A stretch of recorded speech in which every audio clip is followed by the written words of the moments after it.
नमस्कार दोस्तों, ट्रिकी गुरु अमित गुप्ता के YouTube चैनल में आज आपका बहुत बहुत स्वागत है। और आज के इस वीडियो में हम आपके लिए लेकर आ गए हैं सीआरपीएफ सिपाही, ट्रेडमैन और तकनीकी के पदों को, जो कि अभी 9212 पद हैं और जो कि 27 मार्च से फॉर्म भरे जाने वाले हैं। उसकी अग्रिम तैयारी के लिए मैं आपके लिए कुछ प्रश्न, 5 ऐसे टॉप 10, 5 टॉप 5 ऐसे प्रश्न लेकर आया हूं जिनको देखकर आप समझ सकते हैं कि आपकी परीक्षा में किस स्तर के प्रश्न पूछे जाएंगे और इन प्रश्नों को हम लोग ट्रिकी अप्रोच के साथ हल करेंगे। और अगर आपको सीआरपीएफ, ट्रेड्समैन, तकनीकी और सिपाही, इन सब पदों की तैयारी करना है, रीजनिंग को अच्छे से तैयार करना है, तो आप हमारे वीडियो को लाइक कर सकते हैं, हमारे चैनल को सब्सक्राइब कर सकते हैं और अपने दोस्तों में भी शेयर कर सकते हैं, ताकि हम ऐसे फ्री वाले वीडियो आपके लिए परीक्षा तक लाते रहें। जो कि आपकी परीक्षा जुलाई में संभावित है, जो जुलाई में परीक्षा होने वाली है, उसके लिए रीजनिंग आपको सिर्फ और सिर्फ यहीं से सारी रीजनिंग मिल जाए। इसके लिए हम प्रयासरत रहेंगे अगर आप ज्यादा से ज्यादा वीडियो को शेयर करते हैं। तो देखिए, पहला है प्रश्न ये।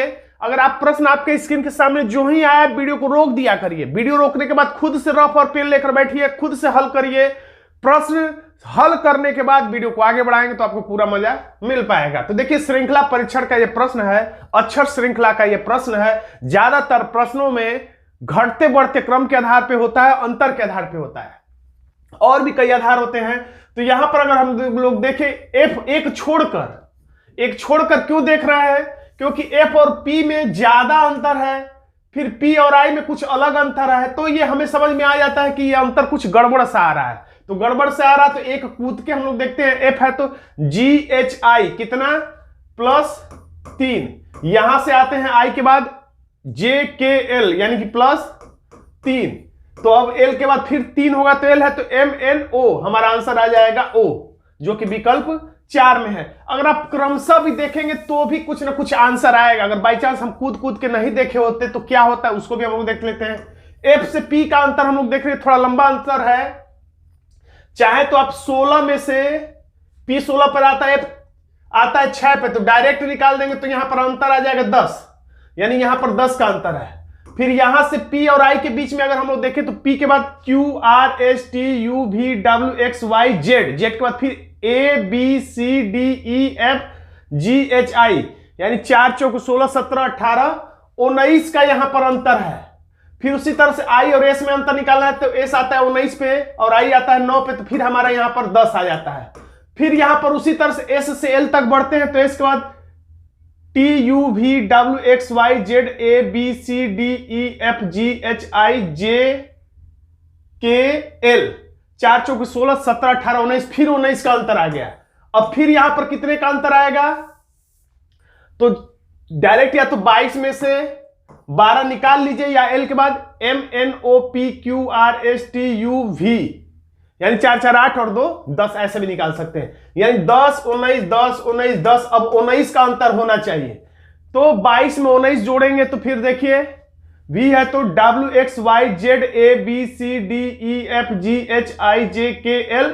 MNO, तो वैसे भी आंसर आ गया। तो जैसे भी आप लगाइए, जैसे दिमाग में वहां पर परीक्षा में काम करे दिमाग, वैसे ही आप हल कर लीजिएगा। अब देखिए, शब्दकोश के हिसाब से, डिक्शनरी के हिसाब से सजाना होता है। वर्णमाला में जो अक्षर सबसे पहले आता है और वो अक्षर जिस शब्द में होता है वो शब्द पहले आता है, और बाद में वर्णमाला अक्षर जिसमें होता है वो शब्द जो है बाद में आता है। तो B सब में पहला अक्षर कॉमन है तो कोई नहीं इसमें जीतेगा। दूसरा अक्षर O, ये भी कॉमन है। तो अब हम लोग सबका तीसरा अक्षर देखेंगे। इसका तीसरा अक्षर O है, इसका तीसरा अक्षर W है, इसका तीसरा अक्षर A है, इसका तीसरा अक्षर U है, इसका तीसरा अक्षर T है। तो अब हमें यहां से पता चलेगा कि जिसके पास वर्णमाला में शुरुआती अक्षर होगा वो सबसे पहले, जिस शब्द में वर्णमाला का अंतिम अक्षर होगा वो सबसे बाद में। तो ए से पहले तो कोई आ नहीं सकता है, तो 3 नंबर जो है वो क्या आएगा, सबसे पहले आएगा। और उसके बाद ए के बाद क्या आता है, तो ओ आता है, यानी कि ये आएगा 2 नंबर पे। ओ के बाद क्या आएगा, OPQRST, यानी ये आएगा 3 नंबर पे। टी के बाद आता है U, यानी ये आएगा 4 नंबर पे, और ये वाला आएगा 5 नंबर पे। तो देखिए, सबसे पहले कौन सा आएगा, 1 नंबर वाला, यानी ये वाला, यानी ये 3 नंबर सबसे पहले आएगा।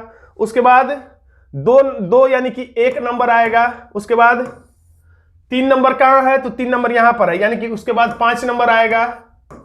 इसको भी काट दी। 5 के बाद क्या आएगा, ये वाला आएगा, यानी कि 4 नंबर आएगा। इसको भी काट दीजिए। अब बचा ये वाला, जो कि 2 नंबर, यानी 31 54 2, 31 54 2 किस विकल्प में? विकल्प ए में है। हमारा आंसर हो जाता है ए। अब आकृति में से आपको अलग छांटना है। क्या करना है? अलग छांटना है। अलग छांटे कौन सी आकृति जो है किसी आधार पे अलग है। तो आकृतियों के विभाजन को देखिए, उनका भाग देखिए, सब में 1/4 भाग, इसमें भी 1/4 भाग को वाइट किया गया, इसमें भी 1/4 भाग को वाइट किया गया, लेकिन इसमें 1/3 भाग को वाइट किया गया। तो यही हमारा आंसर होगा, यही अलग होगा। आंसर हो गया ये। अब यहां पर न्याय वाक्य का प्रश्न है, तो इसको भी हम लोग सॉल्व कर लेते हैं और इसका चित्र बनाते हैं। सभी हाथ उंगलियां हैं। सभी हाथ क्या है? उंगलियां हैं।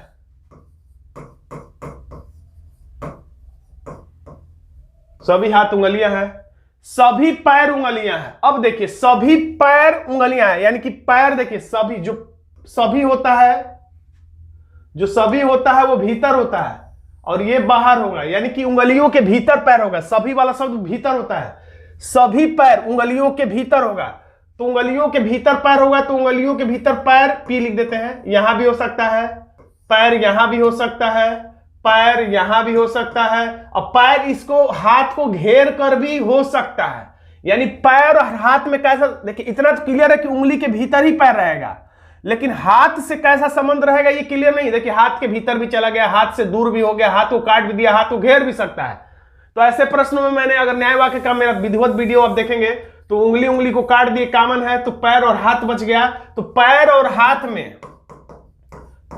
हाथ में कोई भी निष्कर्ष ऐसे प्रश्नों में नहीं निकलता है, कोई भी कंफर्म निष्कर्ष नहीं निकलता। अब देखते हैं, सभी उंगलियां पैर के अंगूठे, सभी उंगलियां पैर के अंगूठे, तो सभी उंगलियां को हम लोग घेर दिए पैर के अंगूठे के रूप में, ये हो गया। अब निष्कर्ष हम लोग निकालते, सभी पैर के अंगूठे उंगलियां हैं। सभी पैर के अंगूठे उंगलियां हैं नहीं, कुछ पैर के अंगूठे उंगलियां लिखता तो सही होता, इसलिए ये गलत है, क्योंकि बड़े वाले वृत्त को, बाहर वाले वृत्त को सभी नहीं बल्कि कुछ बोला जाता है, जबकि इसने सभी बोल दिया, इसलिए ये गलत है। दूसरा, कुछ पैर के अंगूठे हाथ है।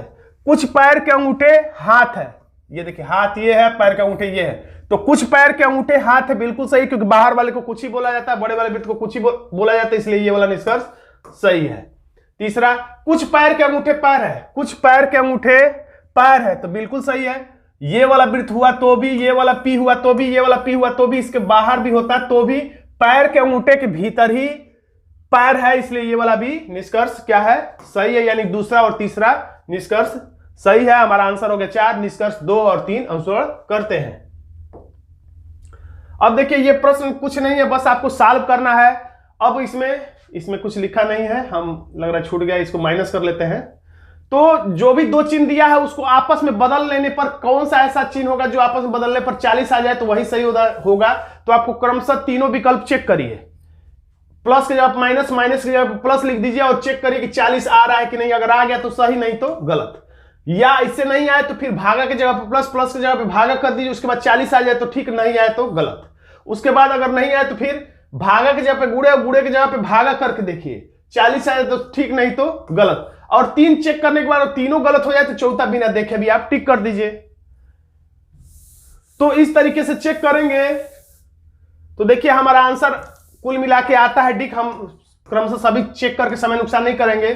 गुड़े और प्लस, तो प्लस के जगह पे हम लोग कर दे रहे हैं गुड़े और गुड़े के जगह पे हम लोग कर दे रहे हैं प्लस। तो अब ये 18 को भाग दे दीजिए, 18 तो आ जाएगा यहां पर 3 और 24 में 3 का भाग दिए, 4 तिहाई 12 का 2 और 3 दूना के 6 1 7, यानी कि 72। इधर का काम खत्म हो गया। अब माइनस इधर है 48 और प्लस 16 है, तो 72 में से हम लोग 48 निकाल लेते हैं, तो 12 में से 8 निकलेगा 4 और 6 में से 4 निकलेगा तो 2। अब 24 और 16 जोड़ना है तो हम लोग जोड़ दे रहे हैं आराम आराम से एकदम। 6 4 10 2 1 3 1 4, 40 आ गया, यानी कि हमारा डी वाला आंसर बिल्कुल सही है। तो दोस्तों अगर आपको आज का ये वीडियो पसंद आया है तो आप चाहें तो हमारे pain free reasoning paid batch से भी जुड़ सकते हैं, और नहीं तो फ्री वीडियो का भी आनंद ले सकते हैं स्पेशली सीआरपीएफ के लिए। अगर आप बताइएगा वीडियो आपको रीजनिंग के संबंध में चाहिए तो हम ऐसे ही वीडियो कंटिन्यू करेंगे, चैप्टर वाइज कंटिन्यू करेंगे और जुलाई तक आपसे जुड़े रहेंगे। और सीआरपीएफ में जिस तरीके के रीजनिंग के प्रश्न आते हैं उन सभी प्रकारों को चैप्टर वाइज समाप्त करेंगे। तो आज का वीडियो आपको कैसा लगा कमेंट बॉक्स में जरूर लिखिएगा।